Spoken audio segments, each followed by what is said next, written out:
रामकृष्ण हरी मंडळी, हो का मंडळी, सकाळचे 12 वाजत आहेत आणि आता मी आलेलो आहे श्री क्षेत्र वडमावली तालुका केज इथल्या देवस्थानावरती।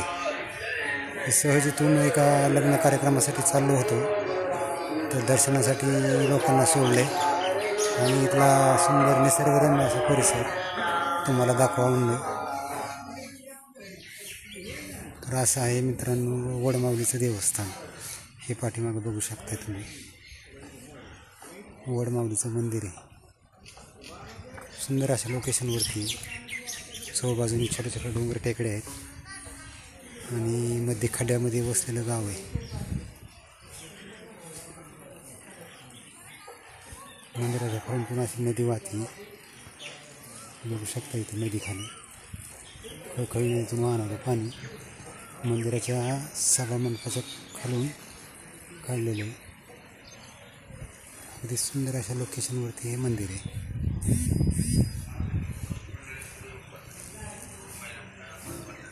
तुम्हाला सुद्धा हे मंदिर पाहिल्यानंतर नक्कीच आवडणार आहे।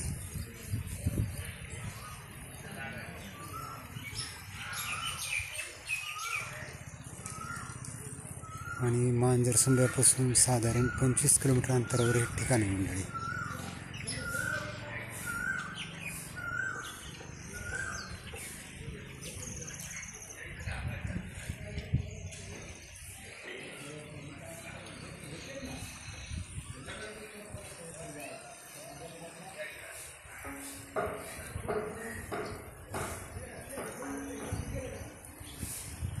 बघू शकता इथं मोठमोठी वडाची झाडं आहेत। कदाचित त्याच गोष्टीमुळं या ठिकाणाला वडमावली असं सुद्धा नाव असू शकतं।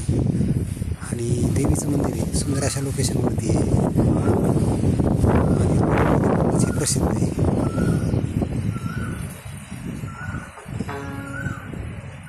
बघू शकता असं खळखळ वाहणारं पाणी। ते बघा समोर त्या सभामंडपाच्या खालून ही नदी पुढं पास झालेली आहे आणि इकडच्या टेकड्यावरून पाणी येते। आता कदाचित ह्या भागात पाऊस जास्त झाल्यामुळे सुद्धा हे पाणी वाहत असावं। हे बघू शकता खूप सारी वडाची झाडे तिथं, खूप मोठी वडाची झाडे, काही चिंचेची, काही नांदुरखीची, अशी मोठी मोठी झाडे आणि अगदी चौखट सिमेंटच्या गट्टूमध्ये बांधून सुशोभित केलेला असा परिसर आहे। वडांचा पारंब्य सुद्धा खूप मोठा मोठा दिसतंय तिथे। हे असं पाणी, हे बघा झुळझुळ वाहणारं पाणी।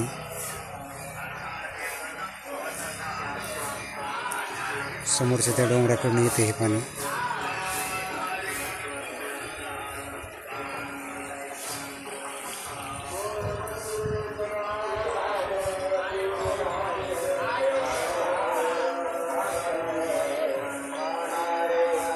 नक्कीच मित्रांनो तुम्हाला हे स्पॉट आवडेल